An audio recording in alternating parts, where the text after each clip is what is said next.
حسین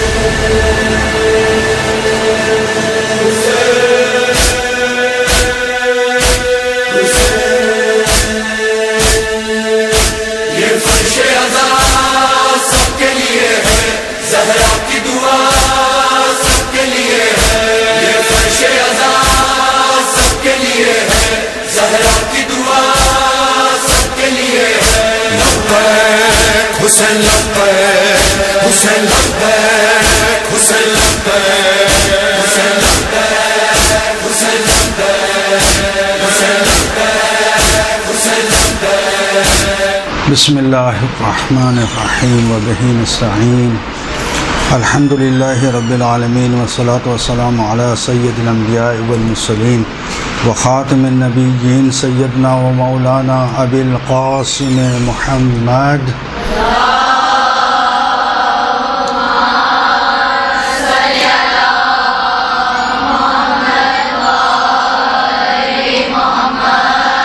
وآل بیتہ الطیبین الطاہرین المعصومین المظلومین المنتجبین ولعنۃ اللہ علی اعدائہم اجمعین. اما بعد،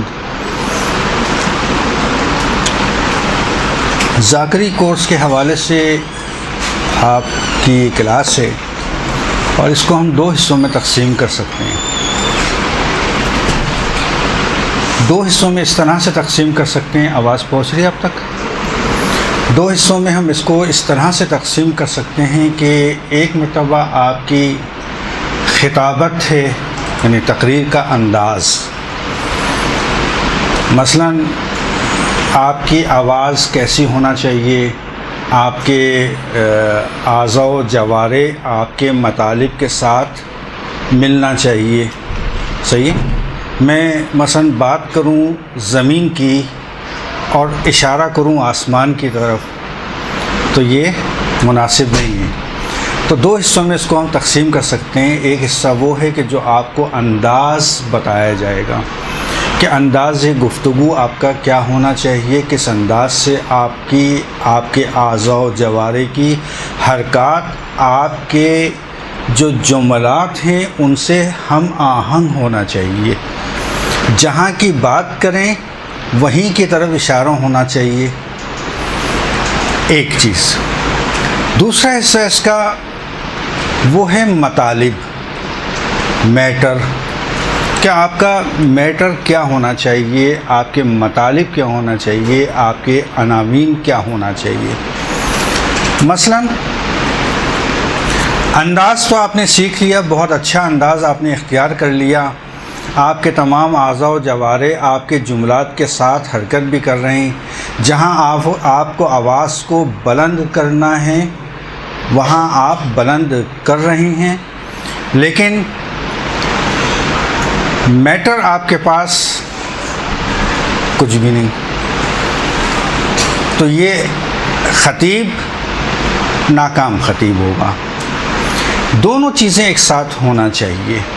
اچھا، اس میں اعضاء و جوارح سے زیادہ جو خطابت کا ایک انداز ہوتا ہے اس سے زیادہ میٹر ڈپینڈ کر رہا ہوتا ہے کہ میٹر آپ کیا دے رہے ہیں. چونکہ لوگ مطالب کو سننا چاہتے ہیں، میٹر کو سننا چاہتے ہیں، متن کو سننا چاہتے ہیں کہ آپ کا میٹر کیا ہے. کیونکہ بعض افراد کو یہاں ہمارے دوستوں میں سے ہیں، سب قابل احترام ہیں، بعض افراد کے انداز اچھے ہیں، میٹر نہیں. بعض افراد کے میٹر تو بہت اچھے ہیں، انداز نہیں. دونوں چیز ضروری ہیں، البتہ میٹر بہت اہم ہے. تو میں آپ کو انداز تو نہیں بتاؤں گا یہاں پہ آج. ہاں، میٹر کے حوالے سے آپ کو بتاؤں گا کہ آپ کا میٹر کیا ہونا چاہیے. اس میں سے ایک میٹر آج میں آپ کی خدمت میں پیش کروں گا.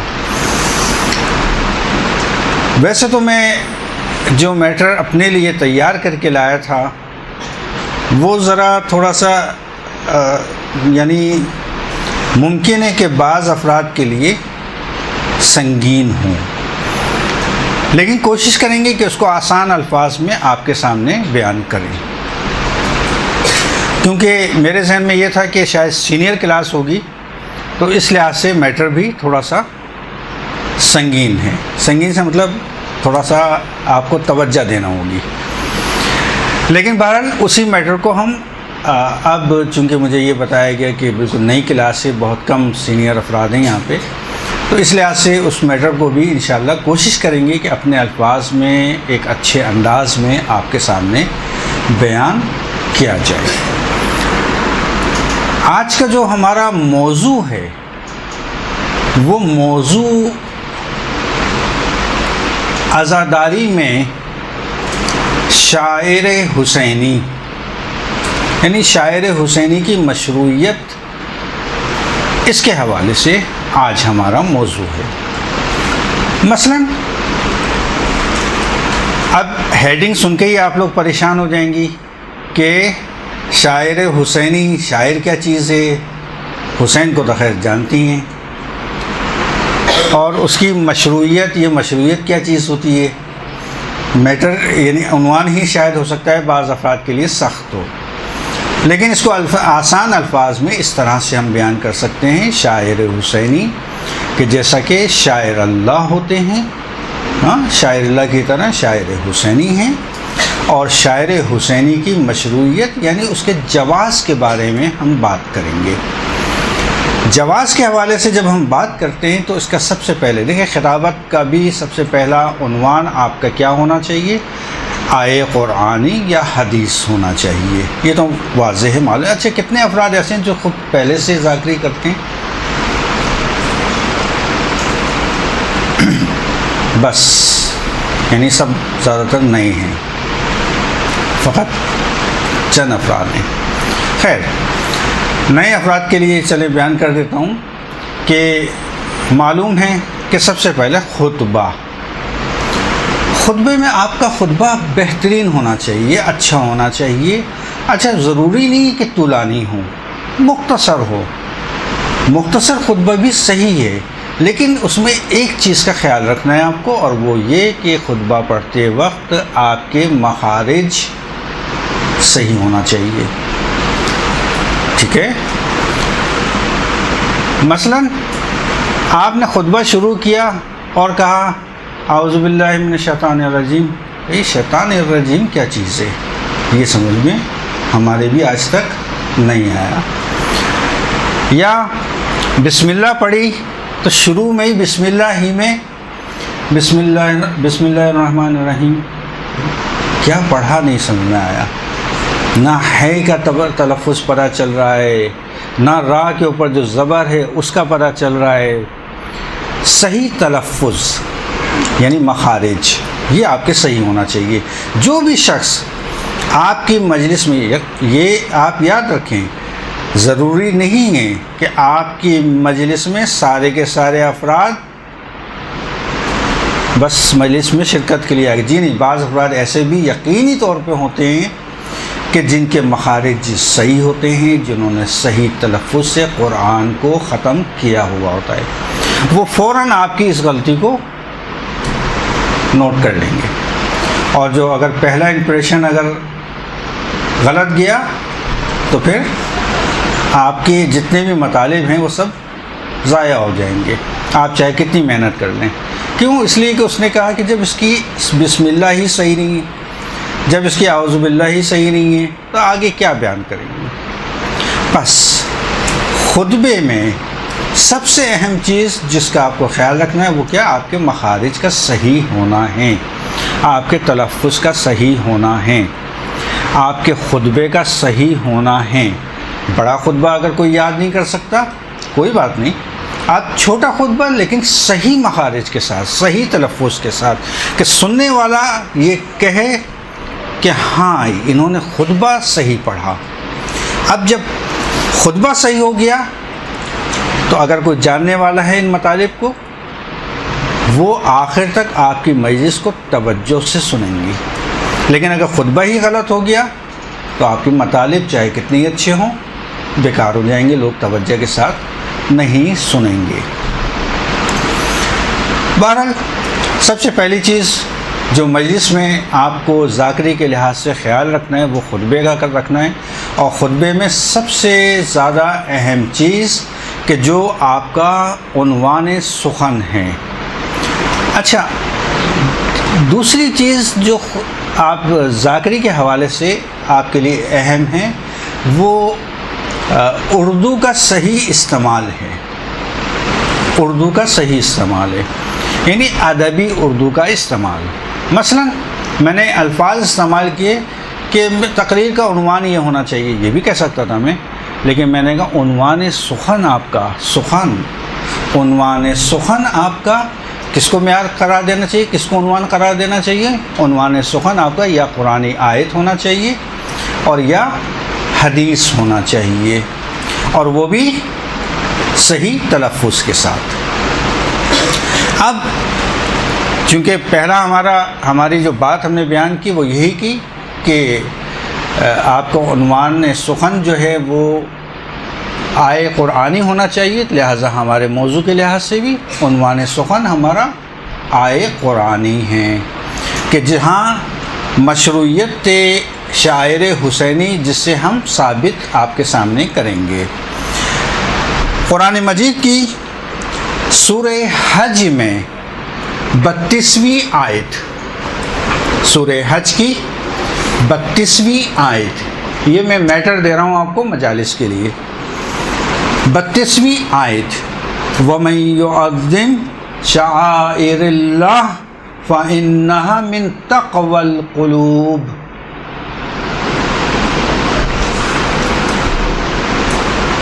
اللہ کے شاعر کی تعظیم کرو کیونکہ یہ تقوی قلوب کا باعث ہیں، قلب کے تقوی کا باعث ہیں. دوسری جگہ پہ سورہ بقرہ کی 198ویں آیت، 198ویں آیت میں اللہ تعالیٰ فرما رہا ہے ان الصفا والمروہ من شعائر اللہ. صفا و مروہ کیا ہیں؟ شاعر اللہ میں سے ہیں. اور سورہ حج کی 36ویں آیت میں دوبارہ اللہ تعالیٰ ارشاد فرما رہا ہے وَالْبُدْنَ جَعَلْنَاهَا لَكُم مِّن شَعَائِرِ اللَّهِ. قربانی کے جانور، بدنا یعنی قربانی کے جانور، حج پہ جو قربانی کی جاتی ہے اس کے جانور کو، ان بدنا یعنی قربانی کے جانور کو اللہ نے تمہارے لیے کیا قرار دیا ہے؟ شاعر اللہ میں سے قرار دیا ہے. اسی طرح سے سورہ مائدہ کی آیت نمبر 2، لا تحلوا شعائر اللہ، تمہارے لیے حلال نہیں ہے، جائز نہیں ہے کہ تم شاعر اللہ کی توہین کرو. صحیح، یہ 3 آیتیں اور یہ چوتھی حلال نہ ہونا. اب سب سے پہلے چیز جو آپ کو ذاکری کے لحاظ سے بھی خیال رکھنا ہے، اور وہ یہ رکھنا ہے کہ جس وقت آپ نے آیت کی تلاوت کر دی اور اس کا ترجمہ پیش کر دیا، آیت کی تلاوت اور ترجمہ پیش کرنے کے بعد اس کے معنی اچھی طرح سے بیان کریں، واضح کریں، سب کے لیے بہت واضح آسان الفاظ میں بیان کریں. مثلا یہاں پر وَمَن يُعَظِّمْ شَعَائِرَ اللَّهِ ایک لفظ استعمال ہوا ہے شعائر. شاعر کا معنی کیا ہے؟ شاعر در حقیقت جو ہے وہ شعیرہ کی جمع ہے. شاعیرہ، شین عین یہ را اور چھوٹی ہے، شعیرہ. شاعر جمع ہے شعیرہ کی.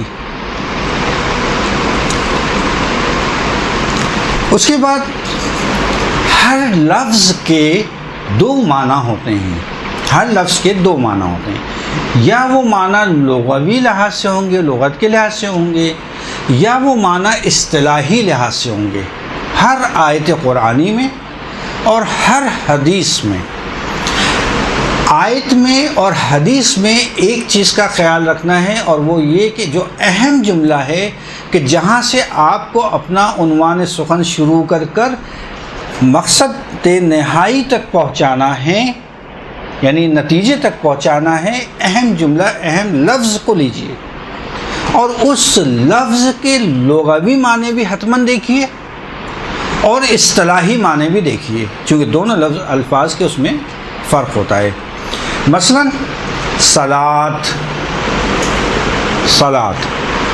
صلاۃ کے دو معنی ہیں، ایک معنی لغوی معنی ہے اور ایک معنی اصطلاحی معنی ہے۔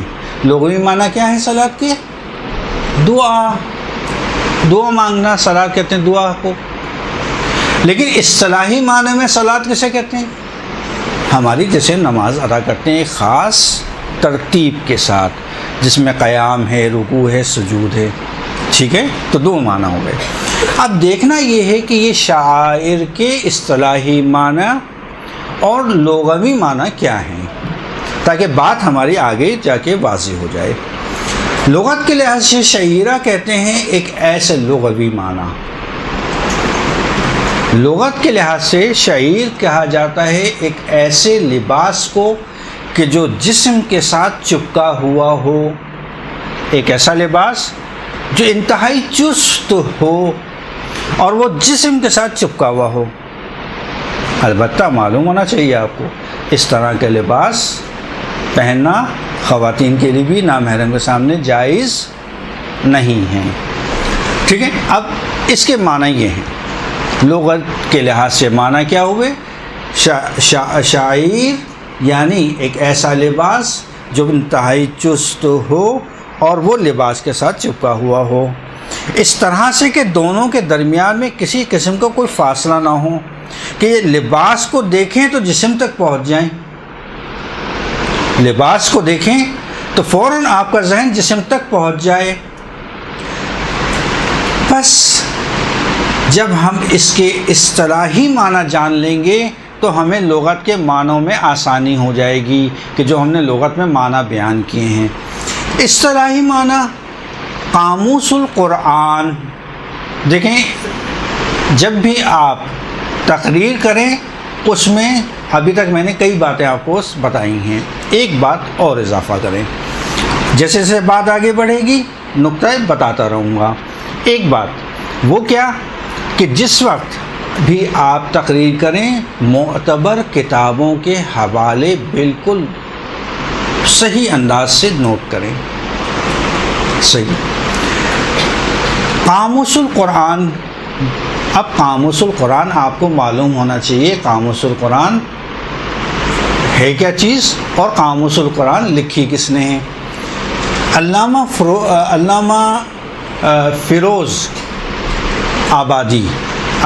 فیروز آبادی کی یہ کتاب ہے قاموس القرآن، کہ جس میں قرآن کے معنی دیے ہیں، الفاظ کے معنی، قرآن کے الفاظ یعنی قرآن میں موجود تمام الفاظ کے مختلف انداز میں معنی بیان کیے گئے ہیں۔ اتنی موٹی ایک ضخیم کتاب ہے، اس کو کہتے ہیں قاموس القرآن، ٹھیک ہے؟ علامہ فیروز آبادی، صحیح۔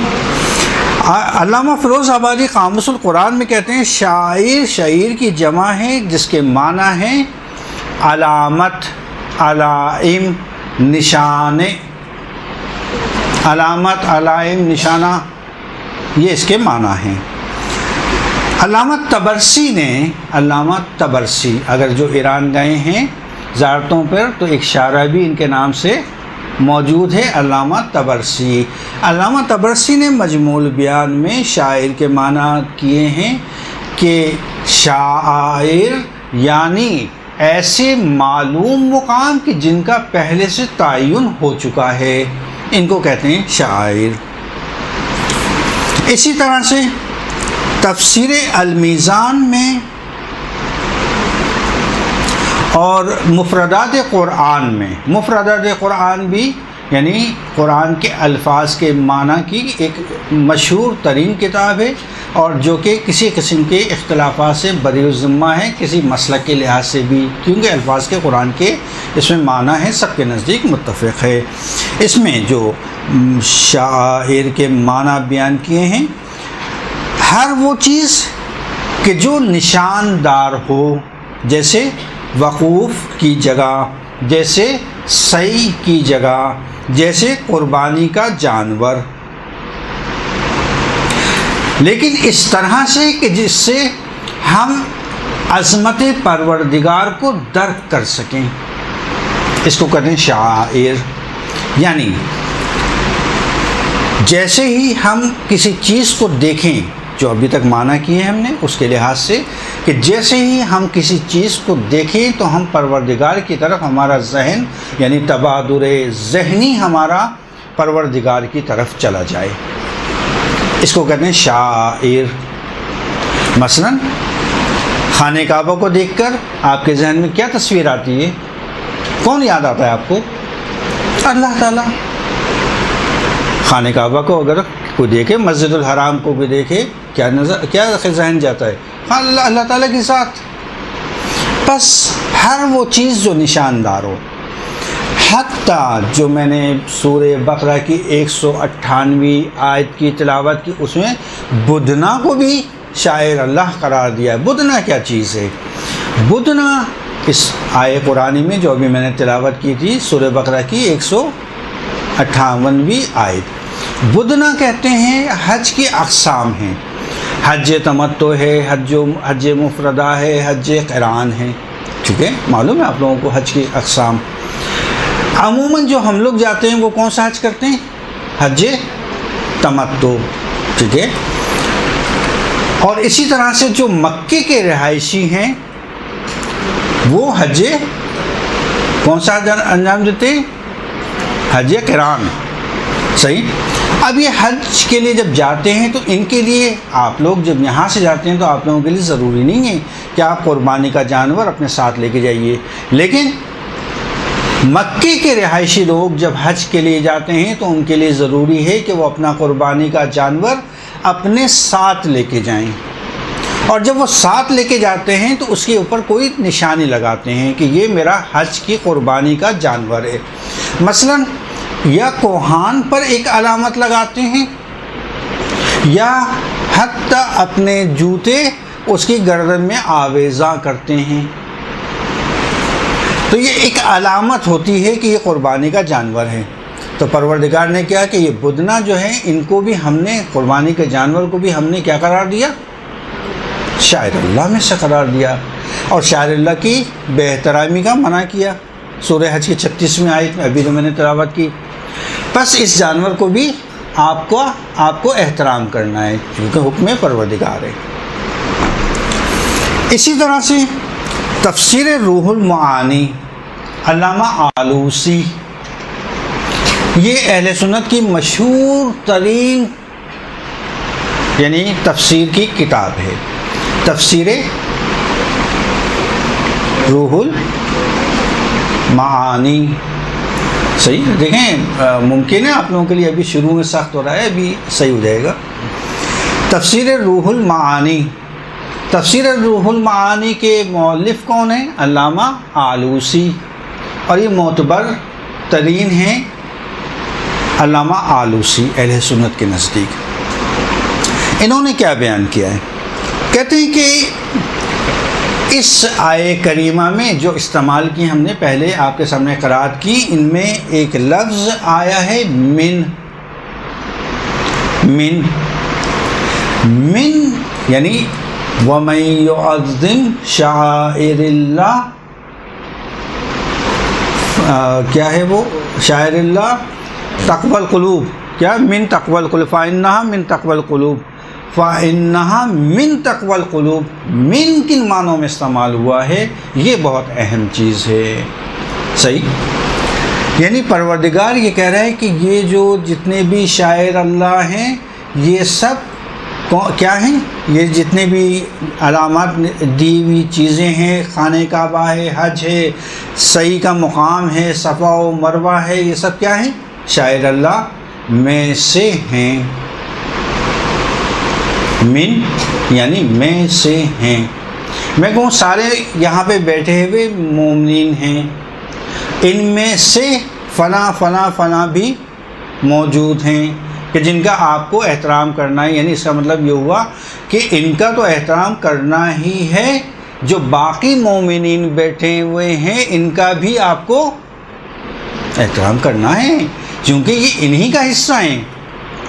بس یہاں پہ من من تبعیضی استعمال ہوئی ہے. دیکھیں آپ لوگوں کے شاید مطالب سنگین ہو رہے ہیں, صحیح ہے, چونکہ یہ انتہائی سنگین تھوڑی سی بحث ہے, لیکن اسے ثابت کریں گے ہم شاعر حسینی کو.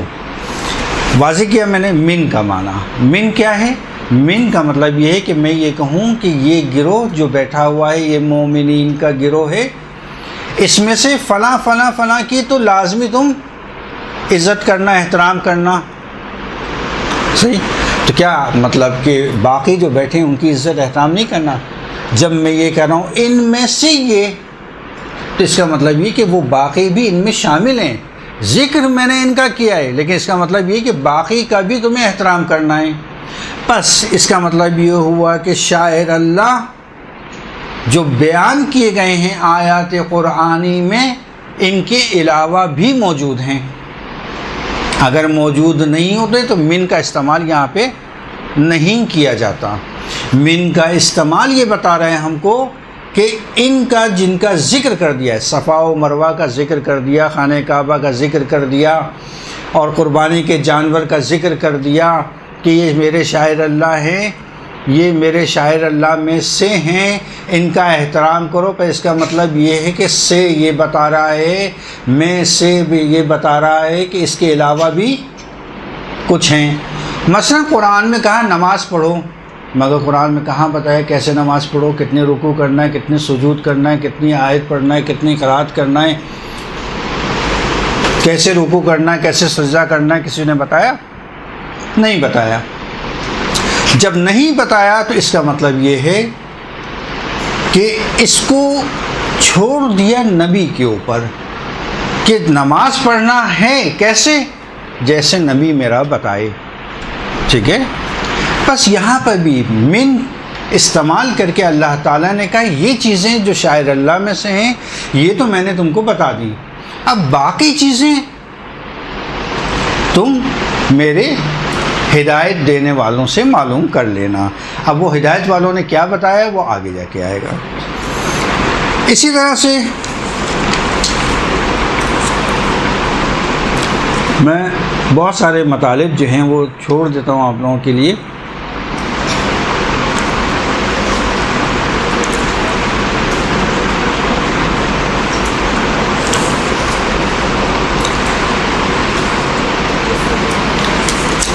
اچھا, ایک مطلب یہاں میں بیان کرتا ہوں اس میں سے جو کہ اہم ہے. دیکھیے, ایک مرتبہ ہم کہتے ہیں شاعر اللہ, معنی کیا کیے کہ جس کو آپ دیکھیں تو آپ کے تبادر ذہنی, آپ کا ذہن فوراً اللہ کی طرف پہنچے, وہ شاعر اللہ. مگر یہ کائنات کی تمام چیزیں اگر جس پر آپ غور کریں گے تو کیا اللہ آپ کو نظر نہیں آئے گا؟ یہ درخت, یہ دریا, یہ سمندر, یہ پتھر, یہ پہاڑ, کائنات کی ہر چیز. پر اس کا مطلب ہر چیز شاعر اللہ میں سے. اور جب ہر چیز شاعر اللہ میں سے ہے تو بس اس کا احترام بھی آپ کے اوپر کیا ہو جائے گا؟ واجب ہو جائے گا. پھر تو بڑی مصیبت ہو گئی. تو آپ کے لیے ہر چیز کا احترام کیجیے,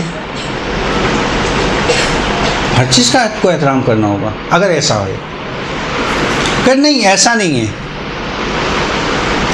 فرق ہے یہاں پہ. شاعر اللہ ایک مرتبہ ہم استعمال کرتے ہیں اور ایک مرتبہ ہم کہتے ہیں آیت اللہ. آیت اللہ اور شاعر اللہ, کائنات کی ہر چیز آیت اللہ ہے لیکن شاعر اللہ نہیں ہے. کائنات کی ہر چیز آیت اللہ ہے. کسی پر بھی غور کریں اللہ آپ کے ذہن میں آئے گا, پروردگار کی ذات آپ کے ذہن میں آئے گی, لیکن وہ شاعر اللہ نہیں ہے, آیت اللہ ہے. اس لیے کہ ہر آیت اللہ یعنی اللہ کی علامت, اللہ کی نشانی کا احترام کرنا آپ کے لیے ضروری نہیں ہے, لیکن شاعر اللہ کا احترام کرنا آپ کے لیے ضروری ہے. بس شاعر اللہ خاص چیزیں ہیں. فرق معلوم ہو گیا کہ آیت اللہ یعنی دنیا کی کائنات کی تمام چیزیں, شاعر اللہ مخصوص چیزیں جن کا آپ کو احترام کرنا ہے. اب وہ کون سی چیزیں ہیں کہ جن کا ہمیں احترام کرنا ہے؟ ہر وہ چیز کہ جس کا دین پروردگار سے تعلق ہو وہ شاعر اللہ ہے۔ مثلا جو اللہ سے متصل ہو کہ جس میں آپ کو غور و فکر کرنے کی ضرورت ہی محسوس نہ ہو، اور بغیر کسی تفکر کے، یعنی جسے ہم کہتے ہیں اصطلاح میں دقت عملی، بغیر کسی دقت عملی کے، دقت عقلی کے، آپ کا ذہن دیکھتے کے ساتھ ہی اللہ کی طرف چلا جائے، اس کو کہتے ہیں شاعر اللہ۔ جیسے مسجد کو دیکھ کے فوری طور پہ انسان کا ذہن بغیر کسی دقت عقلی کے کہاں جاتا ہے کہ وہ غور کرے، فکر کرے، سوچے کہ کیا چیز ہے، اچھا گنبد کیا چیز ہے، اچھا مینار کیا چیز ہے، نہیں، جیسی مسجد دیکھی اس کا ذہن کس طرف کیا پروردگار کی طرف چلا جاتا ہے۔ خانہ کعبہ بھی ایسے ہے، صفا و مروہ بھی ایسے ہی ہیں۔ اب دیکھتے یہ ہیں کہ اس شاعر اللہ کے بارے میں شاہ ولی اللہ محدث دہلوی کیا کہتے ہیں، چونکہ شاہ ولی اللہ محدث دہلوی تمام مسلمانوں کے جو دوسرے فرقے ہیں ان کے نزدیک بہت ہی اہم اور بہت ہی معتبر شخصیت کا نام ہے۔ اتفاق یہ ہے کہ ہمارے علاوہ جتنے بھی فرقہ اسلامی ہیں سب کے نزدیک، چاہے اس کا تعلق بریلوی ہوں، چاہے وہ دیوبندی ہوں، چاہے وہ اہل حدیث ہوں، چاہے وہ کوئی اور ہوں، ان کے نزدیک، سب کے نزدیک شاہ ولی اللہ محدث دہلوی بہت اہمیت کے حامل ہیں اور جن کی بڑی عزت و مقام ہے۔ وہ کیا فرماتے ہیں؟ کہتے تعظیم شاعر اللہ یعنی تعظیم کا ذریعہ کہ پروردگار کی قربت کو اس کے ذریعے سے حاصل کیا جائے، یہ معنی کر رہے ہیں کون؟ شاہ ولی اللہ محدث دہلوی۔ یہ شاہ ولی اللہ محدث دہلوی ہیں کون؟ شاہ ولی اللہ محدث دہلوی بہت قدیم، یعنی جس وقت یہ بریلوی مکتب فکر اور دیوبندی مکتب فکر معرض وجود میں آیا تھا اس سے پہلے کی شخصیت ہے، اور انہوں نے جو ایک کتاب لکھی وہ بڑی معروف کتاب ہے، اس کا نام ہے تحفہ اثنا عشری۔ تحفہ اثنا عشری، تحفہ اثنا عشری ایک ایسی کتاب ہے کہ جس میں مکتب اہل بیت سے کچھ سوالات کیے گئے ہیں اور مختلف چیزوں پر اعتراض کیا گیا ہے۔ مثلا آئے ولایت یا حدیث من کنتم مولا کی ضعیف ہے۔ آئے ولایت کے معنی یہ نہیں ہے۔ مثلا بعض افراد کے اوپر لعن کرنا یہ جائز نہیں ہے، اور اس کے اوپر پھر انہوں نے دلائل پیش کیے ہیں۔ یعنی سمجھ لیں کہ اب تک کی لکھے جانے والی تشیع کے خلاف سب سے زیادہ مہم، اہم، ضخیم اور بہت زیادہ استدلالی اس میں گفتگو کی گئی ہے، وہ انہوں نے لکھی ہے۔ کیا نام ہے کتاب کا؟ تحفہ اثنا عشری۔ آج تک جب بھی اگر کوئی سوال کرے کسی سے بھی تو حوالہ گھوم پھر کر کس کے اوپر آتا ہے؟ تحفہ اثنا عشری پر، کہ اس میں یہ لکھا ہے۔ سب سے اہم کتاب، اور اس تحفہ اثنا عشری کا ہمارے علماء نے جواب دیا۔ مثلا حدیث غدیر کے اوپر جو اعتراض کیا، صاحب ابقاد نے 20 جلدوں میں اس کا جواب دیا۔ تحفہ اثنا عشری میں حدیث غدیر کے اوپر اعتراض کیا چند صفوں میں، جس کا جواب علامہ میر حامد حسین موسوی صاحب ابقات الانوار نے 20 جلدوں میں جواب دیا، اور کمال یہ ہے کہ سارا کا سارا جواب خود اہل سنت کی کتابوں سے دیا جو موجود ہے بازار میں۔ اعتراض ہوا مثلا لان کے اوپر کہ صحیح نہیں کرنا، تو میر حامد حسین موسوی کے والد گرامی نے 20 جلدوں میں تشعید المتائن کا جواب دیا، اور اتفاق سے ان کی اپنی کتابوں سے اتفاق سے موجود ہے میرے پاس، یعنی ایک صفحے کا جواب 20 جلدوں میں موجود ہے۔ یہ ہے اس کتاب کی اہمیت کہ کتنی اہم کتاب ہے ان کے نزدیک، کہ جس کا ایک سوال کا جواب 20 جلدوں میں ہمارے علماء نے دیا۔ تو ان کی مشہور کتاب تحفہ اثنا شریع ہے۔ بہرحال ان کی تعریف کیا ہے؟ ان کی تعریف یہ ہے کہ تعظیم کے ذریعے، یعنی شاعر اللہ کی تعظیم، یعنی تعظیم کے ذریعے سے تقرب الہی کو حاصل کرنا۔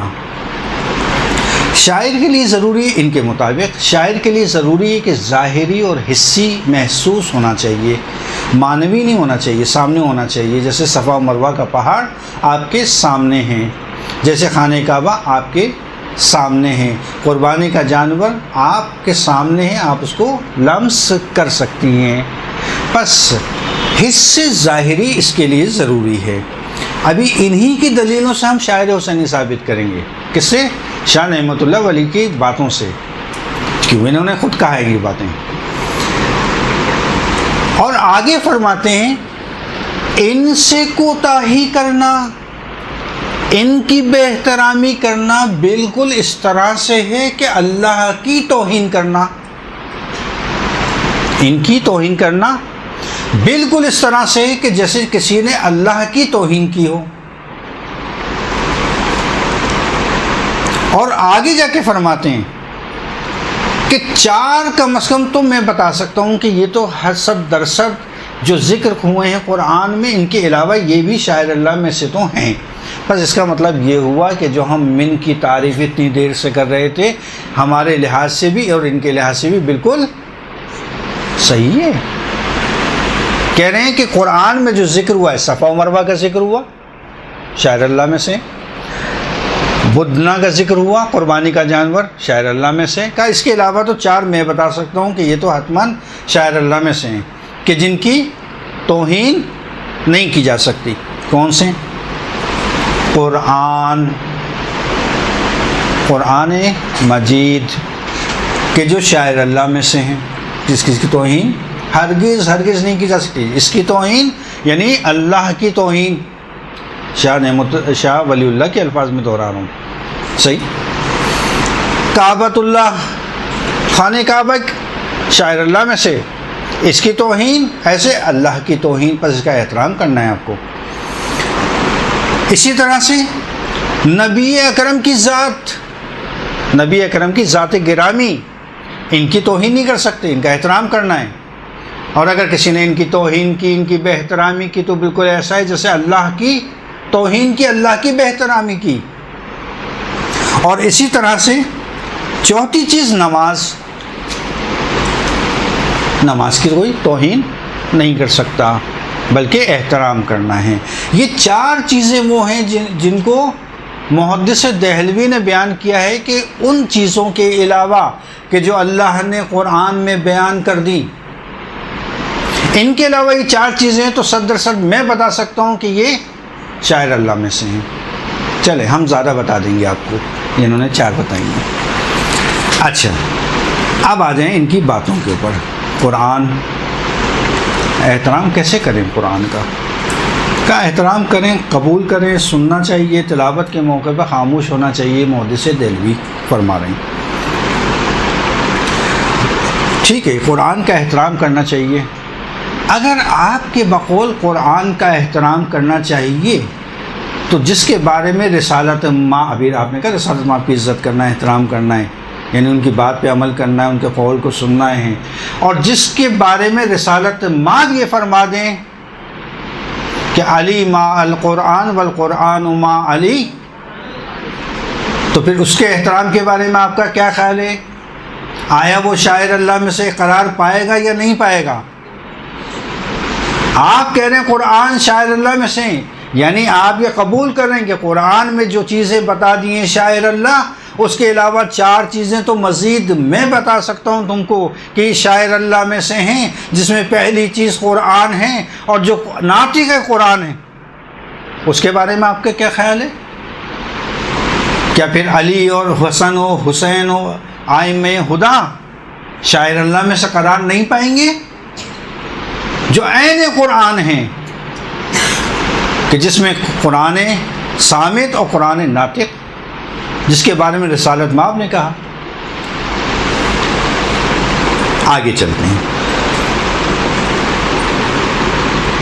نبی اکرم کی ذات۔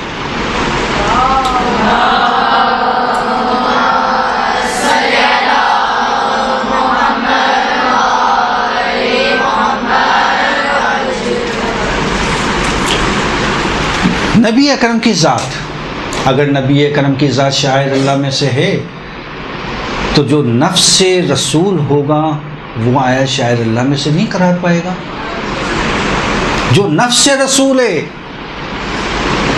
کہ جس میں فخر نہیں کیا، کہ جس کی تربیت اس طرح سے کی کہ اپنی زبان چسا چسا کے اس کو بڑا کیا، جب وہ ایک ذات ہو گئی تو اگر وہ شاعر اللہ میں سے ہیں تو یہ بھی پھر شاعر اللہ میں سے آئیں گے۔ اور پھر امیر المومنین سے اگر ہم پوچھتے ہیں کہ مولا ذرا یہ تو بتائیے کہ شاعر اللہ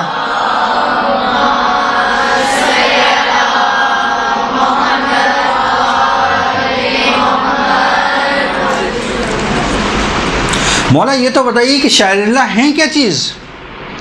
تو مولا نے جواب دیا کہ نحن شاعر اللہ و اصحابی، ہم ہیں شاعر اللہ اور میرے اصحاب۔ امیر المومنین کی ذاتی گرامی خود اپنے آپ کو شاعر اللہ کہہ رہی ہے، مگر امیر المومنین کی ذات حجت نہیں ہے ہمارے لیے۔ اور اگر ہم دوسروں کی بات کریں تو ہم یہ کہیں گے کہ آپ کے نزدیک صحابہ کی بات حجت ہے یا نہیں ہے؟ حجت مانتے ہیں، ہم نہیں مانتے۔ حجت فقط عصمت کے ساتھ ہے، عصمت کے علاوہ حجت نہیں ہے، یہ جو ہمارا نظریہ ہے۔ بس اگر آپ صحابہ کی ذات کو حجت کہتے ہیں، مگر حضرت علی علیہ السلام صحابہ نہیں تھے، نہ مانیں آپ دوسری چیزیں، صحابہ تو کم از کم مانتے ہیں، صحابہ تو تھے، بس آپ کے نزدیک حجت ہے۔ اور جب حجت ہے تو اس کا قول بھی حجت۔ اب سوال کریں وہی والا کہ مولا شاعر اللہ کیا ہیں؟ کہا نانو شاعر اللہ، میں ہوں شاعر اللہ۔ تو اس کا مطلب یہ کہ ائمہ کی ذوات مقدسہ شاعر اللہ میں سے ہیں۔ واضح ہوئی بات؟ صلوات پڑھیں ایک مرتبہ۔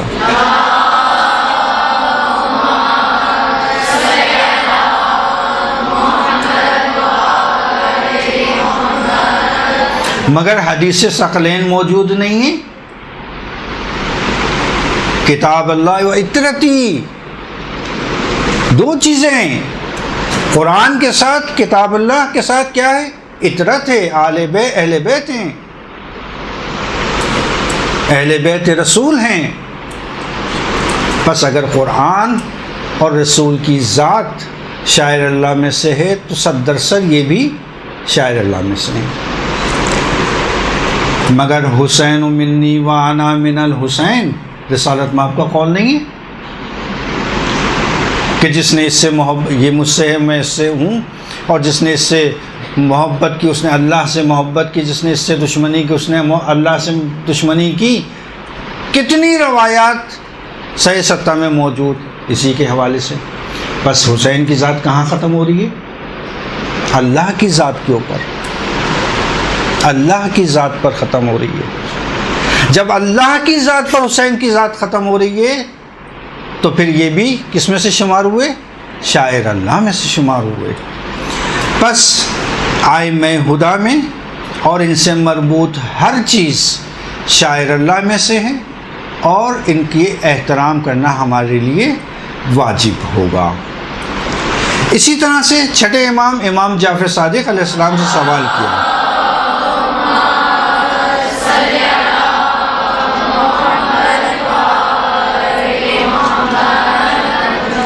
مولا یہ جو آیت نازل ہوئی ہے وَمَن يُعَظِّمْ شَعَائِرَ اللَّهِ فَإِنَّهَا مِن تَقْوَى الْقُلُوبِ، یہ شاعر اللہ سے مراد کیا ہے؟ تو امام نے جواب دیا، کیا جواب دیا؟ تلبیس ثیاب السواد علی الحسین، حسین کے غم میں سیاہ لباس کا تمہارا زیب تن کرنا شاعر اللہ ہے۔ چھٹے امام کا قول ہے۔ بس شاعر حسینی، اب یہاں پہ سوال یہ پیدا ہو شاعر حسینی کیا چیز ہے؟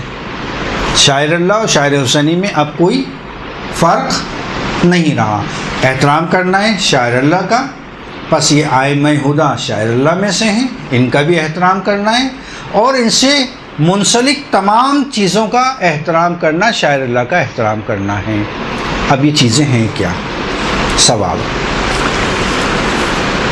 شاعر حسینی کے حوالے سے ان کی خوشی، ان کا جشن بنانا شاعر اللہ، ان کے غم میں عزاداری کرنا شاعر اللہ، ان کی مجالس کا برپا کرنا شاعر اللہ، ان کی مجالس کے آداب و رسومات کو انجام دینا شاعر اللہ۔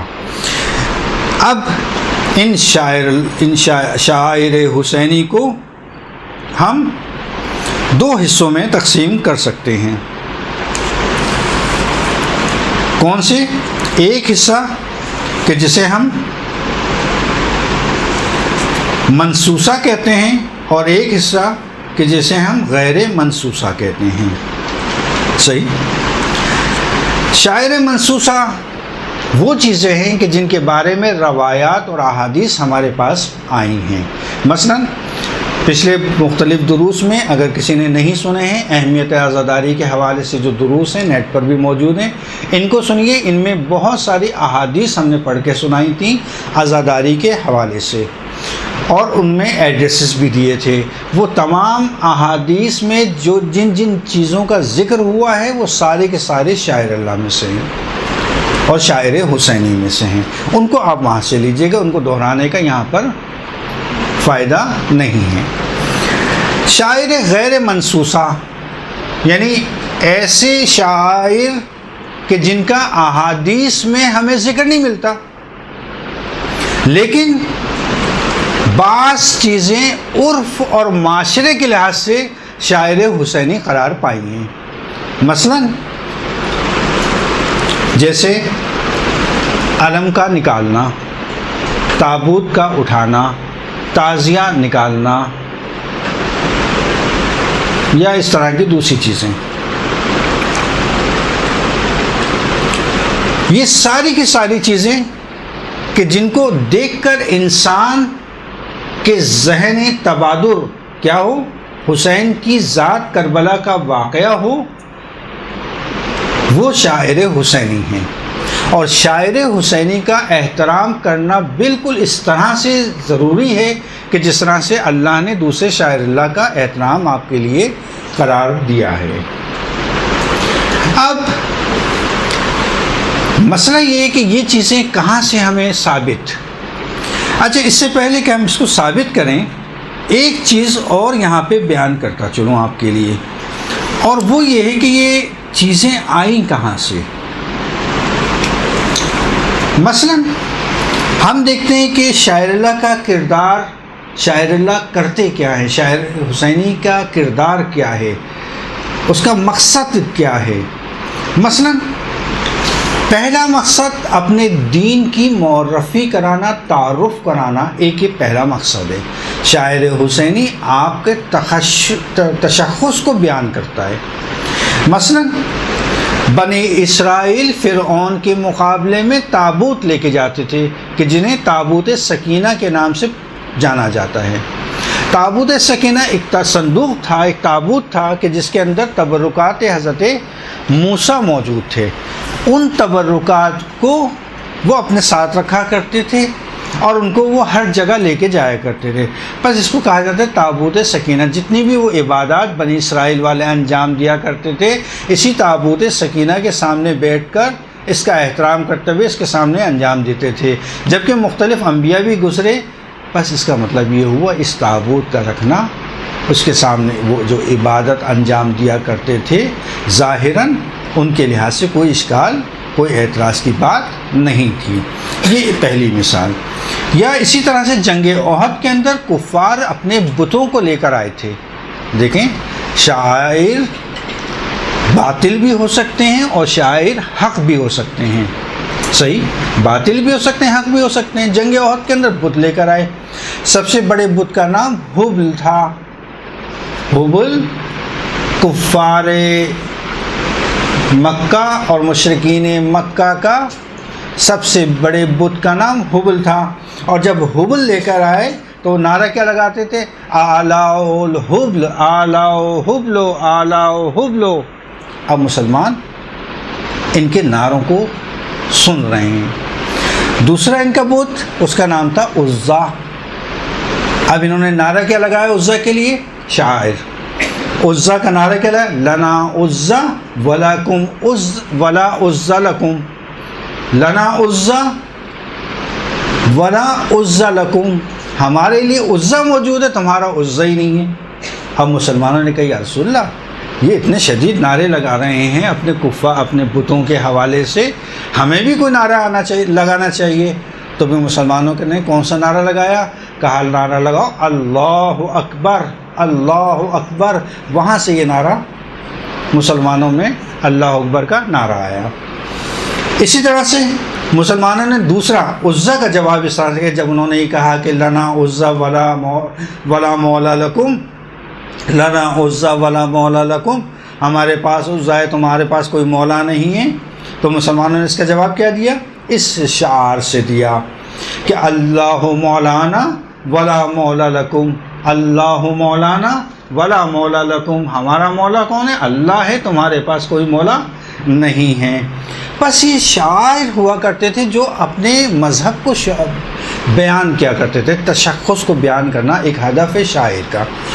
اسی طرح سے مقصد کو بیان کرنا ہے. مثلا کربلا کے اندر یا دوسری جنگوں کے اندر رواج تھا کہ رجس پڑھا کرتے تھے. جب بھی کوئی آتا تھا تو ایک شعر پڑھتا تھا، اپنے آپ کو اظہار کیا کرتا تھا وہ کس لشکر کا ہے.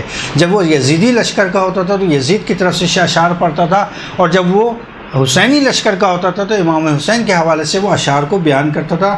اسی طرح سے جنگ بدر میں بہت تیز جاؤں گا چونکہ مطالب تھوڑے سے بیان کرنا ہے. جنگ بدر کے اندر پرچم موجود. جنگ خیبر کا معروف واقعہ کہ علم میں کس کو دوں گا، وہ علم خود ایک شاعر اللہ میں سے ہے کہ جس کی طلب ہر شخص کو تھی کہ وہ علم کس کو کل ملے گا. اسی طرح سے ہر قبیلے کا اپنا پرچہ یا علامت، اسی طرح سے ہر ممالک کے پرچم و نشان اور اس کا احترام. مثلا ہر ملک کا پرچم ہے اور اس کا احترام کیا جاتا ہے. مجھے اچھی طرح سے یاد ہے جب ہم چھوٹے چھوٹے ہوتے تھے، اسی کراچی شہر کے اندر جب وہ پریڈ ہوا کرتی تھی، ہم چھوٹے سے تھے، ہمارا اسکول بھی قائد اعظم کے جو مزار ہے اس کے قریب تھا، تو وہ ریہرسل کر رہے تھے تو وہ پاکستانی پرچم جو ہے انہوں نے لپیٹ دیا. ہم دوست آپس میں بڑے کھڑے ہوئے باتیں کر رہے تھے تو ان کا کرنل آ گیا فوج کا، اور اس نے کہا کہ خاموش. کیوں خاموش ہے؟ ہم تو بچے تھے نا، سوال کر لے کیوں خاموش ہوں؟ کہا تمہیں نہیں پتہ دو پرچم لپیٹ رہے ہیں. بس ایک ملک کے پرچم کا اتنا احترام کہ اس کرنل نے آ کر ہمیں، یہ ذاتی واقعہ ہے میرے ساتھ پیش آیا ہے، منع کیا کہ دیکھو اس کا احترام کرنا ہے، اس کے سامنے بات نہیں کرنی، اس کو عزت اور احترام دینا ہے. تمام کے تمام فوجی، حتیٰ وہ افراد فوج کے جو وہاں سے کاموں میں مصروف تھے، وہ بھی اس کے سامنے جب وہ پرچم کو انہوں نے لپیٹنا شروع کیا اس کے سامنے احترام کے ساتھ کھڑے ہو گئے، کام چھوڑ دیا اپنا. اتنی عزت و احترام. جب ایک ملک کے پرچم کی اتنی عزت و احترام ہو کہ جو پرچم عباس سے متعلق ہو، حسین سے متعلق ہو، اس کا احترام نہیں ہونا چاہیے؟ یہ ایک عقلی چیز ہے کہ یقینی طور پر اس کا احترام ہونا چاہیے، کیونکہ منسوب ہے ان ہستیوں سے۔ حتیٰ رسالت مآب کا اپنا ایک خاص پرچم تھا جو ان کے خیمے پہ نصب ہوا کرتا تھا۔ آج کی بہت ساری ایسی سیاسی جماعتیں ہیں کہ جن کا دعویٰ یہ ہے کہ یہ پرچم رسول اللہ کا پرچم اس طرح سے تھا، انہوں نے اسی پرچم کو اپنایا، بقول ان کے اس طرح سے تھا۔ موجود ہے، معلوم ہوگا آپ کو۔ وہ اپنے پرچم کا احترام کرتے ہیں، مگر کیا حسین کے پرچم اور عباس سے مربوط پرچم، منسوب پرچم کے احترام نہیں کرنا چاہیے؟ عقل یہ کہتی ہے احترام کرنا ہے، اور خود یہ شاعر حسینی باعث ہے کہ جو ہمیں التزام دے رہا ہے، ملزم کر رہا ہے، لازم کر رہا ہے ہم پر کہ اس کا احترام کرو۔ بہرحال اب شاعر حسینی کو ہم کیسے انجام دیں؟ ہماری بات چل رہی تھی میرے خیال میں جب اس کے اوپر، دلیل کے اوپر، غیر منصوصہ کی۔ دیکھیں، علم، تعزیہ، تابوت، یہ ایک علامات ہیں جو جلوس میں اور مجالس میں اٹھائی جاتی ہیں یا نکالی جاتی ہیں، اور سب سے اہم چیز اس میں تو وہی عقلی دلیل کہ چونکہ ان ذوات اور ان ہستیوں سے یہ چیزیں متعلق ہیں، منسوب ہیں کہ جن کا احترام کے لیے ہمیں کہا گیا ہے، اب ان سے مربوط جتنی بھی چیزیں ہیں ان کا ہمیں احترام کرنا ہوگا۔ دوسری چیز جو اس کی اصل دلیل ہے وہ ہے دلیل ادلہ عمومات، یعنی مثلا کل شیء لک حلال۔ ہمارے پاس ایک قاعدہ موجود ہے، اور وہ قاعدہ یہ ہے کہ ہر چیز تمہارے لیے جائز ہے مگر یہ کہ اس کا منع آ جائے۔ یہ قاعدے جو ہماری شریعت میں جاری کیا جاتا ہے، ہر چیز تمہارے لیے جائز ہے، ہر چیز تمہارے لیے حلال ہے مگر یہ کہ اس کے لیے منع آ جائے۔ آپ کے لیے شک ہوا کہ فلاں چیز، فلاں کام کرنا میرے لیے جائز ہے یا جائز نہیں، اگر دلیل موجود ہے فبہا، یعنی بہت اچھی بات ہے، اب اس دلیل کے اوپر عمل کریں، اس حدیث کے اوپر عمل کریں۔ لیکن اگر دلیل موجود نہیں ہے تو آپ کا کون سا قاعدہ چلے گا؟ قاعدے حلیت، آپ کے لیے جائز ہے مگر یہ کہ اس کو منع کر دیا جائے، کہیں سے روایت آئے، کوئی حدیث آئے کہ جس کو منع کر دیا جائے، پہلا قاعدہ۔ دوسرا قاعدہ وہ یہ ہے کہ ہمارے لیے معصوم کا قول، فعل اور سکوت، یہ تینوں چیزیں جائز حجت ہیں ہمارے لیے، یعنی معصوم کے سامنے کوئی ایک کام انجام دیا جائے اور معصوم اس کو دیکھ کر خاموش رہیں، یعنی اس کا مطلب یہ دلیل ہے کہ یہ کام جائز ہے۔ بس جب جائز ہے تو اس کا کرنا بھی ہمارے لیے جائز ہے۔ اب ہمارے پاس علم، تعزیہ، تابوت جب ہم نکالتے ہیں تو پہلی دلیل اس کے جواز کی وہ قاعدے عمومیت ہے، یعنی جب رسالت مآب یا ائمہ ہدیٰ نے اس کے انکار، اس کے منع کے اوپر کوئی دلیل کوئی موجود ہے، آپ کے پاس کوئی حدیث آئی ہے؟ نہیں آئی۔ بس جب نہیں آئی تو اس کا مطلب یہ کہ یہ کام کرنا صحیح ہے۔ اگر صحیح نہیں ہوتا تو حدیث آنا چاہیے تھی، روایت آنا چاہیے تھی، روایت نہیں آئی یعنی اس کا مطلب جائز ہے آپ کے لیے۔ یہ قاعدہ ہر جگہ چلے گا، اور یہ خصوصی امتیاز ہے، ایک فارق ہے تشیع اور دوسرے مذاہب میں، کیونکہ تشیع کا قول یہ ہے کہ ہر چیز اللہ نے تمہارے لیے جائز اور حلال قرار دی ہے، اگر نہیں ہے تو واجب ہے، ضروری ہے اللہ پر بھی، رسول کے اوپر بھی اور ائمہ کے اوپر بھی کہ اس کے انکار میں کوئی روایت ہمارے پاس بھیجیں، ہمیں منع کریں۔ لیکن اگر منع نہیں کیا تو اس کا مطلب یہ کہ جواز کے اوپر دلالت کرتا ہے۔ پس آیا علم کی مخالفت میں، تابوت کی مخالفت میں یا تعزیہ کی مخالفت میں اس قسم کی کوئی روایت ہمارے پاس موجود ہے؟ جی نہیں، موجود نہیں ہے ہمارے پاس۔ جب موجود نہیں ہے تو اس کا مطلب یہ کہ یہ دلالت کر رہی ہے کہ یہ کام کرنا ہمارے لیے جائز ہے۔ اور جو انکار کرے، مثلا کوئی کہے جائز نہیں، دلیل منکر کو لانا ہے، یہ قاعدہ ہے۔ آپ نے انکار کیا ہے، اب آپ دلیل دیجئے، اگر جائز نہیں ہے تو کیوں نہیں جائز ہے، دلیل آپ اقامہ کیجئے، دلیل آپ لائیے۔ ہمارے پاس تو قاعدے عموم موجود ہے کہ یہ چیز جائز ہے، آپ انکار کر رہے ہیں، دلیل لائیے۔ پہلا۔ دوسری چیز، ہم یہ کہتے ہیں کہ یہ نہ دیکھو کہ کیا کیا، یہ دیکھو کہ کیا کہا۔ بہت سارے ایسے کام ہیں، اگر ہم اس کو قاعدہ بنا لیں کہ جو ائمہ نے کیا وہ ہمیں فقط انجام دینا ہے تو بہت ساری جگہوں پہ آپ کے لیے مشکل ہو جائے گی، زندگی کرنا اس معاشرے میں مشکل ہو جائے گا۔ بس ہمارا قاعدہ کیا ہے؟ یہ نہ دیکھو کہ کیا کیا، یہ دیکھو کہ کیا کہا۔ اگر کہا ہے کرو تو کرو، اگر کہا کہ نہیں کرو تو نہیں کرنا۔ جبکہ ہم دیکھتے ہیں کہ کسی قسم کا قول انکار کے اوپر موجود نہیں ہے۔ بس یہ مختصر سے دلیل تھی، اور چونکہ آپ لوگوں کے لیے بہت ایک تھوڑی مشکل سی بحث ہے اور بوریت والی آپ لوگوں کے لیے بحث ہے، لیکن بہرحال علمی مطالب تو اسی طرح سے حل ہوتے ہیں، تھوڑا سا معیار آپ کو اپنا بھی اوپر لانا پڑے گا۔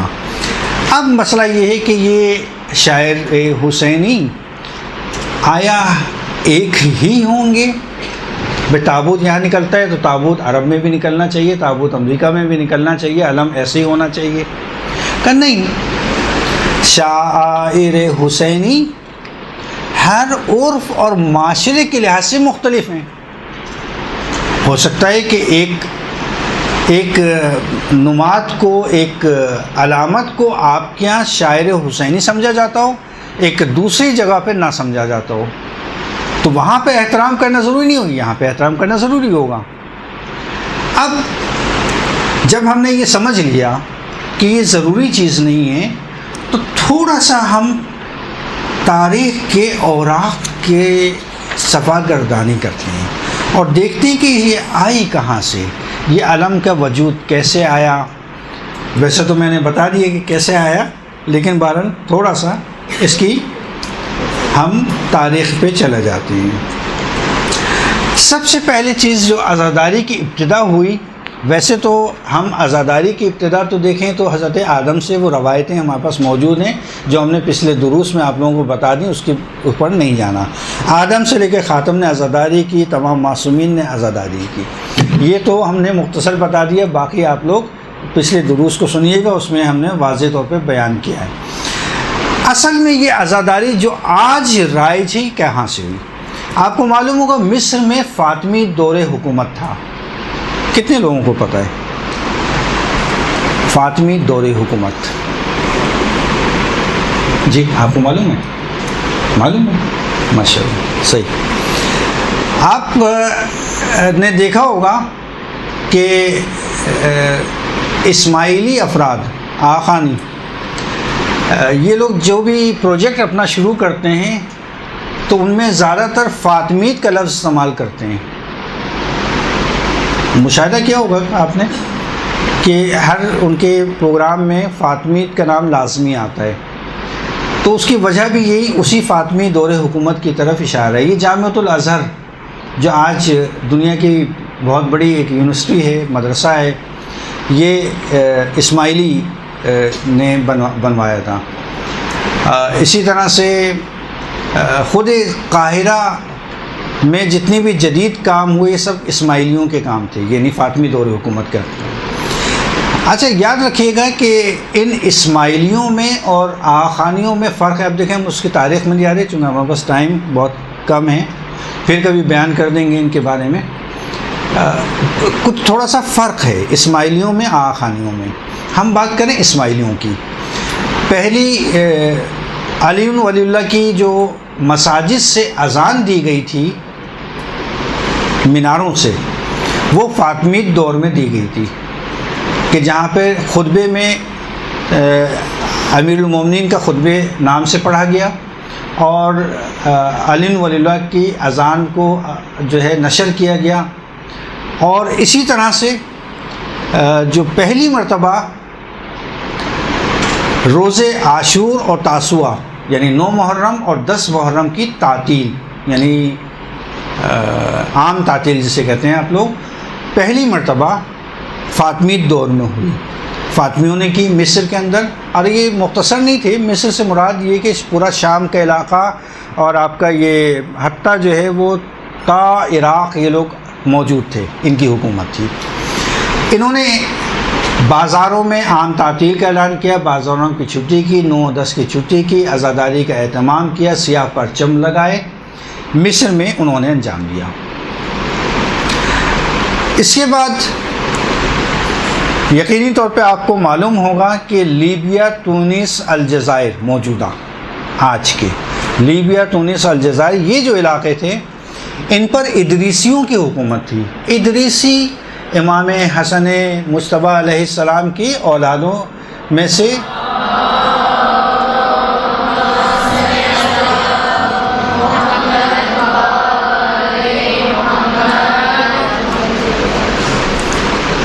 ان کی حکومت تھی وہاں پر، اور انہوں نے اسی دوران میں کہ جس وقت فاطمیوں نے مصر میں عزاداری کا اہتمام کیا تو انہوں نے ان علاقوں میں عزاداری کا اہتمام کیا، اور پہلی مرتبہ انہی لوگوں نے اپنے علاقوں میں 9 اور 10 محرم کی چھٹی کا اعلان کیا، عزاداری کا اہتمام کیا، بازار کو بند کیا، جلوس کا اہتمام کیا، مجالس کا اہتمام کیا۔ اسی طرح سے ایران میں آل بویا کی حکومت آئی۔ آل بویا شیعہ حکومت تھی۔ انہوں نے پہلی مرتبہ ایران، عراق، بحرین اور اس سے ملحقہ جتنے علاقے تھے اس میں معز الدولہ نام کا بادشاہ تھا، اس نے اعلان کیا کہ 9 محرم اور 10 محرم کو چھٹی کی جائے گی۔ بغداد کا بازار پہلی مرتبہ 9 اور 10 محرم کو بند ہوا اور سیاہ پرچم لگائے گئے، اور بازاروں میں باقاعدہ سینہ زنی اور مجالس اور ماتم کا اہتمام کیا گیا۔ اگر ہم دیکھیں تو آل بویا کے تمام دور میں یہ سلسلہ جاری رہا، ادھر فاطمی کے دور میں جاری رہا، ادھر ادریسیوں کے دور میں جاری رہا آخری دور تک۔ اس کے بعد تیموریان کی حکومت آ گئی۔ تیموری حکومت کے دور میں تھوڑا سا اس عزاداری کو ٹھہراؤ آیا، لیکن آخری جو ان کے بادشاہ گزرے تیموریوں کے، انہوں نے پھر اجازت دے دی، اور اتنی ایسی اجازت دی کہ وہاں سے وہ سلسلہ افغانستان اور تا بر صغیر میں آ گیا، اور بر صغیر میں بھی عزاداری کا اہتمام ہونے لگا۔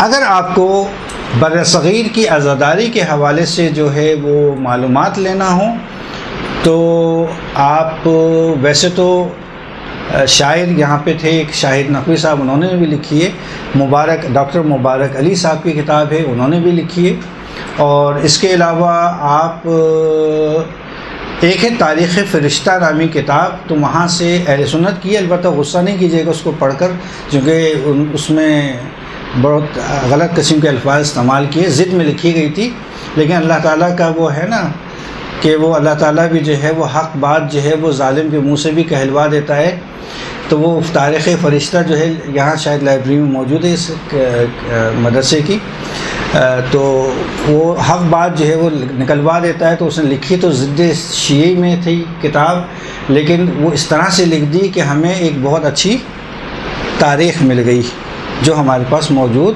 نہیں تھی، اس کا آپ مطالعہ کر سکتے ہیں۔ بہرحال آپ کو معلوم ہے کہ یہاں پر بر صغیر میں پھر وہ سلسلہ عزاداری کا اس طرح سے شروع ہوا کہ بہت سارے جو نوابین تھے اور بادشاہ تھے وہ شیعہ تھے، انہوں نے عام تعطیل کی اور عزاداری کا سلسلہ شروع ہوا۔ مسئلہ جو ہمارا ہے وہ یہ ہے کہ یہ علم اور تابوت کہاں سے آیا؟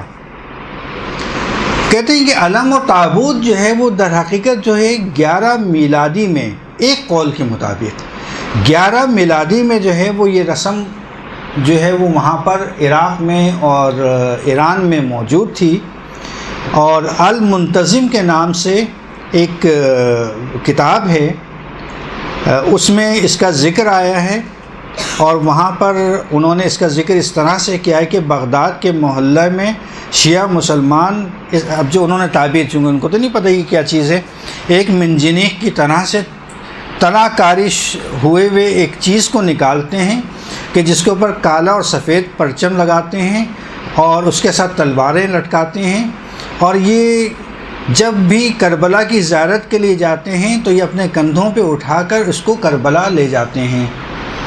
تو یہ 11 میلادی کے اندر تابوت موجود تھا۔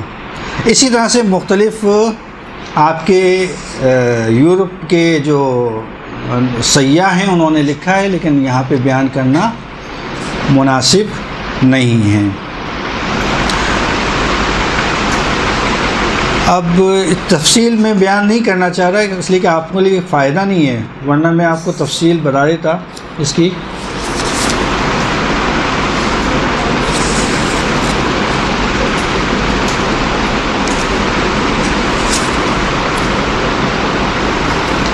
تعزیہ کہاں سے ہے؟ تعزیہ بھی جو ہے وہ اصل میں ایک نخل گردانی یزد کے شہر میں آج بھی ہوتی ہے، اس کو کہتے ہیں نخل گردانی۔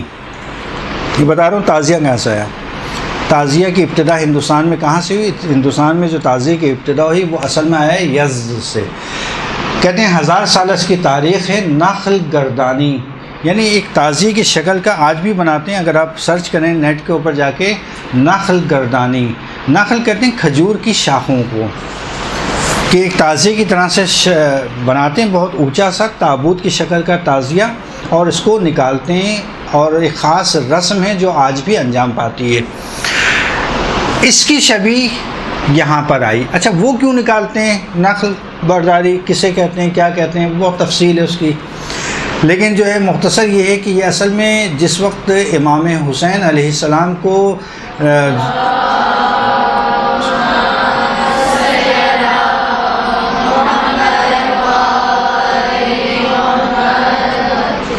امام حسین علیہ السلام کو جس وقت جو ہے وہ دفن کرنے کے لیے بنی اسد کے کاروان والے پہنچے کربلا میں، اور وہ چاہتے تھے کہ امام حسین کی جو جسد مبارک ہے اس کو اٹھائیں، تو وہ ایسا پامال ہو چکا تھا کہ اس کو اٹھانا ممکن نہیں تھا ان کے لیے، کیونکہ آپ کو یقینی طور پہ آپ نے مطالعہ کیا ہوا ہوگا، اور ذاکری کے لیے تو ضروری ہے کہ جتنا زیادہ مطالعہ ہو اتنا اچھی ذاکرہ ثابت ہوں گی، جتنا زیادہ مطالعہ ہوگا،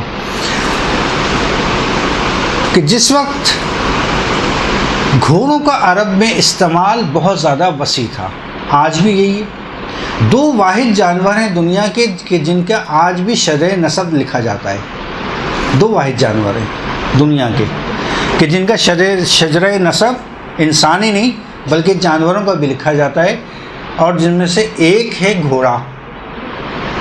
گھوڑے کا شجرہ نسب آج بھی لکھا جاتا ہے۔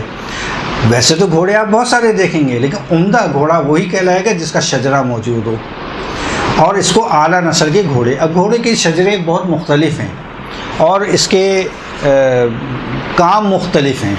مثلا اگر ریس کورس کے گھوڑے کو آپ پولیس والے کو دے دیں، جو گھوڑ پولیس کہلاتی ہے، مختلف ممالک میں آج بھی موجود ہیں، تو شاید وہ کام انجام نہیں دے سکے گا۔ یا گھوڑے والی پولیس کا گھوڑے کو ریس کورس میں لے جائیں تو بیچارہ شکل ہی دیکھے گا کہ میں کیا کروں۔ تو ہر گھوڑے کا اپنا ایک مخصوص کردار ہے، انداز ہے۔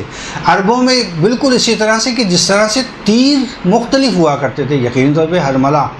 دیکھیں اصل تلفظ ہرملہ ہے، جسے ہم لوگ اپنی زبان میں ہرملہ کہتے ہیں، صحیح؟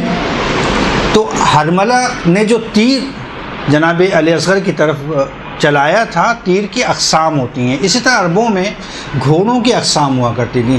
جنگ جب تلواروں کی ہوتی تھی اس کے گھوڑے الگ ہوا کرتے تھے، اقسام الگ ہیں اس کی۔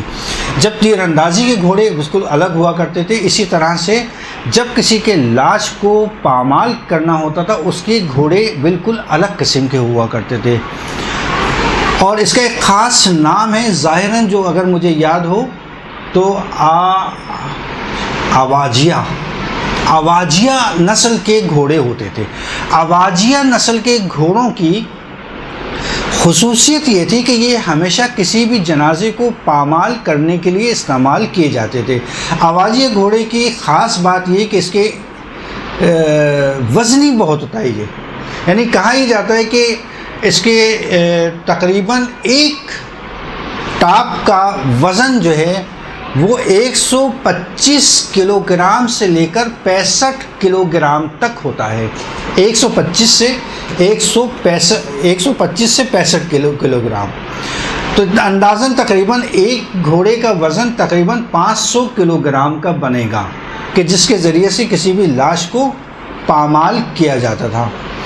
جب وہاں پر امام حسین کے جسد مبارک کو پامال کیا گیا تو انہی گھوڑوں کا استعمال کیا گیا تھا، کہ جس کی وجہ سے امام حسین کا جو جسد مبارک تھا وہ بالکل پشت سے ملا ہوا تھا، اس طرح سے پامال کیا گیا تھا کہ بالکل پشت سے مل گیا تھا، اور جس وقت وہ اٹھاتے تھے جسد مبارک کو تو ایک طرف سے جس طرف سے ہاتھ لگاتے تھے فقط وہی حصہ بلند ہوتا تھا، دوسرا حصہ ڈھل کر نیچے گر جایا کرتا تھا۔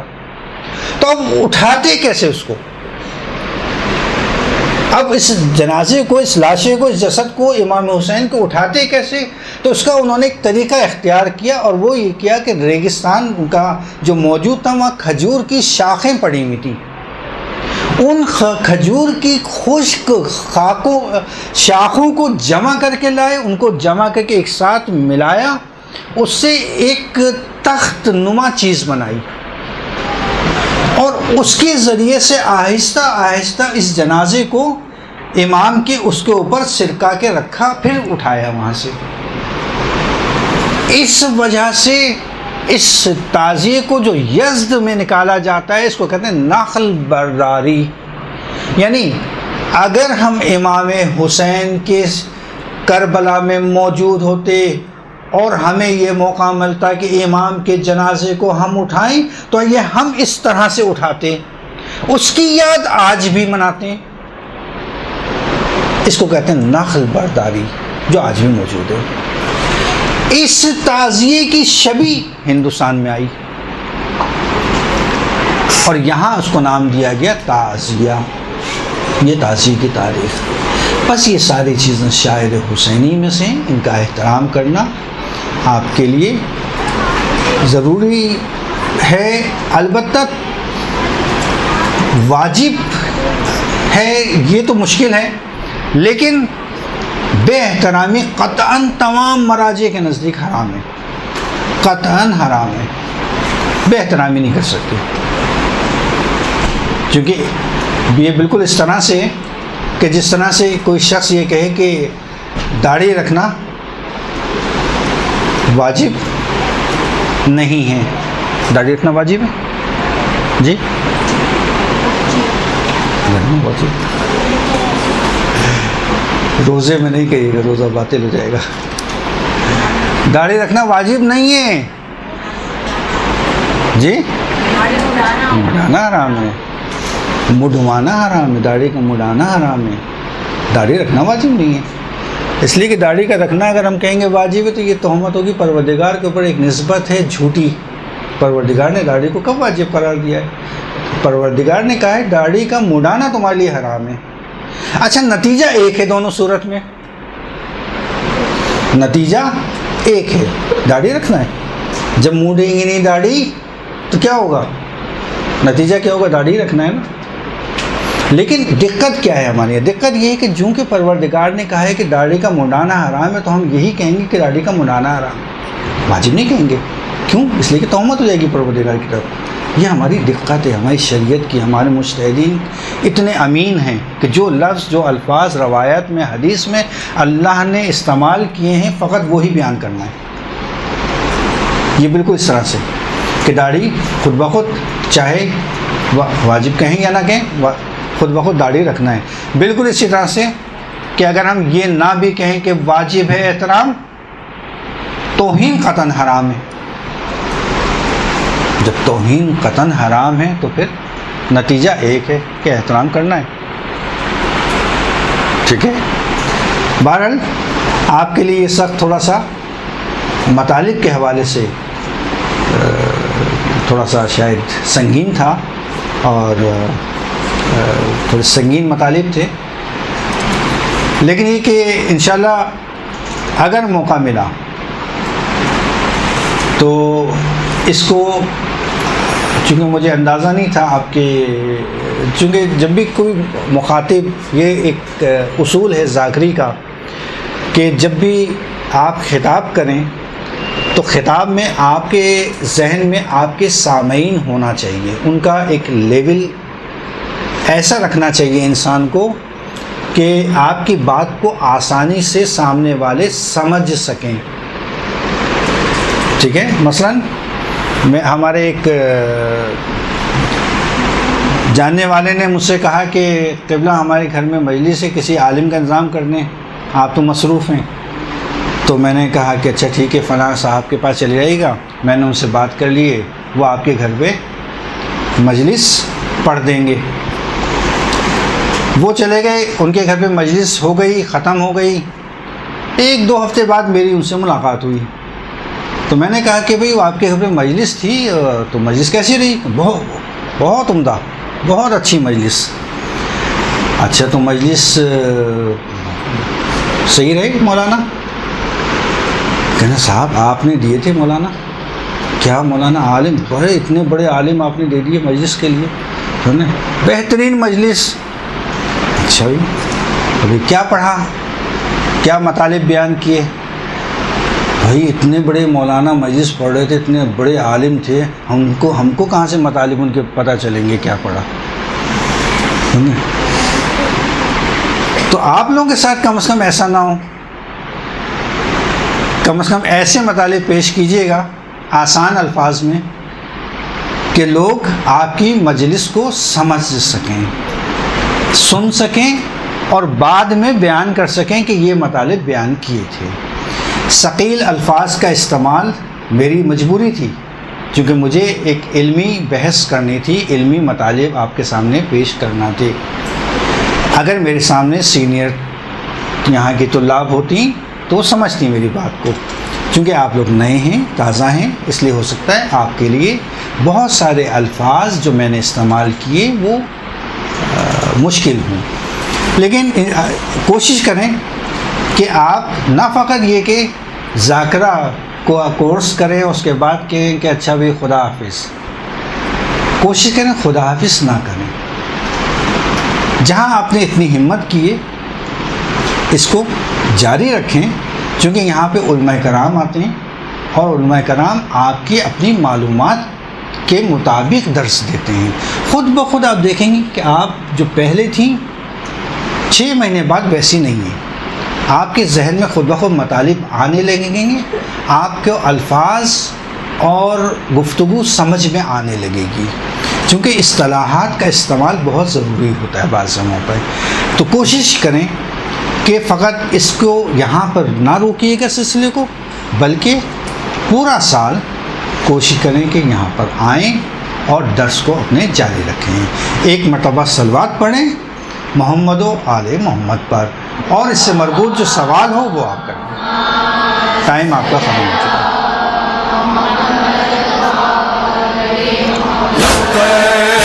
حسین لبیک، حسین لبیک، حسین لبیک۔